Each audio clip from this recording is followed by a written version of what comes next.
Let's talk about trauma.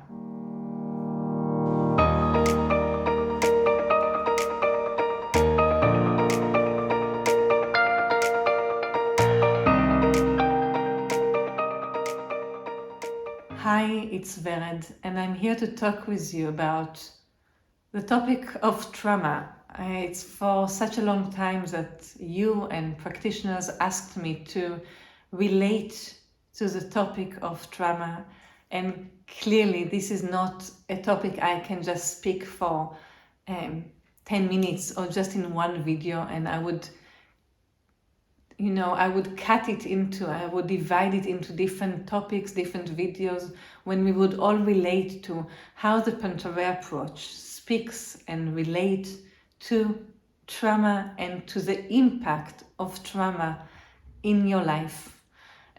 Trauma, as we all know already today, when it's such a popular topic, or it's a topic that became so clear and so conscious for all of us, is something that most of us suffers from. Of course, some people have it stronger, some people have it less.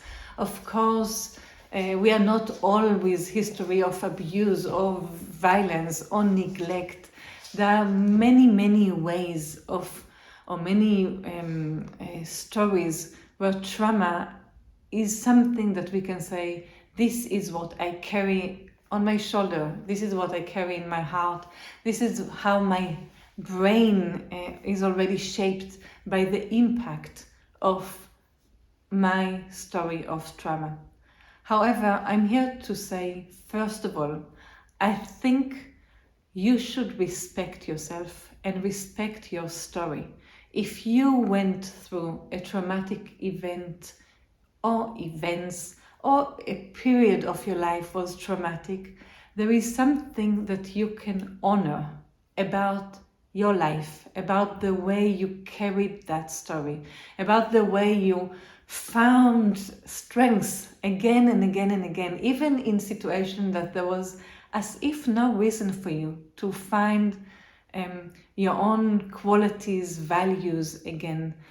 When I'm thinking about my journey with the topic of trauma, not my own personal journey, but with clients that came to me to ask for help, I can say that it was already in my 20s, quite at the beginning of my career as a somatic practitioner, that clients came to me and told me their story. At the beginning, I remember that I was just shocked. I didn't realize that people can do this kind of things to children. I didn't realize how much heart pain exists in people that seems to me so happy and nice and even successful, people that I would never imagine their story before they told me that this is what they are dealing with.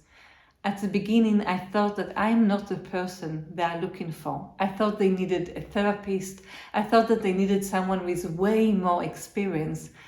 But they insisted. And like I many times say, my clients, my students were my best inspiration and my best teachers. And they told me, we trust you.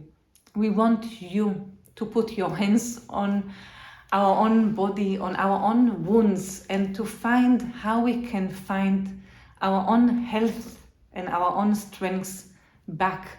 How can we find the way back from this horror movie that is still running in our heads? Clearly, since then, now it's almost 30 years that I practice as a somatic practitioner, I heard hundreds of stories.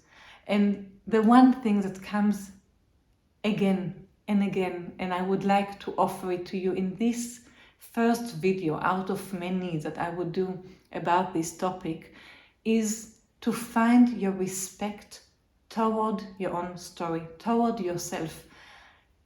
It will not take away the need to deal with the pain and the fear and the horror, or maybe the disgust. It will not take away the need to look at your history, to look at it with your bravery, with your courage, with your strong spirit, and to deal with everything that this trauma, brought into your doorstep, you would still need to do all of that. But the foundation of your healing process would be a foundation of respect and of strength. It would be a foundation where you can look back at whatever happened, even things that you feel so ashamed of, even things that you would rather no one ever would know about you, even things that you try to hide for the most part of your life. If you just look at it with respect, with the fact that you know that you are still here, you're watching that video, and that means that you woke the day after. You woke up, you open your eyes, you went to find your profession, you found friends, you have a family, you have a net of people today in your life, whether it's one person or 100. You did so much in your life since those events happened. And if you start to realize what are the odds that you found your own path, you would realize that you have a lot of strength, even in days that you feel weak. Even if you feel unworthy, you have so much strength. And when I look at you, if you would have come to sessions with me, and when I'm looking at my clients that are dealing with this topic, I see strong people. I see brave people. I see people with beautiful heart. And yes, I know that you might not feel like that yourself. And you might some days wake up and feel, how can anyone love me?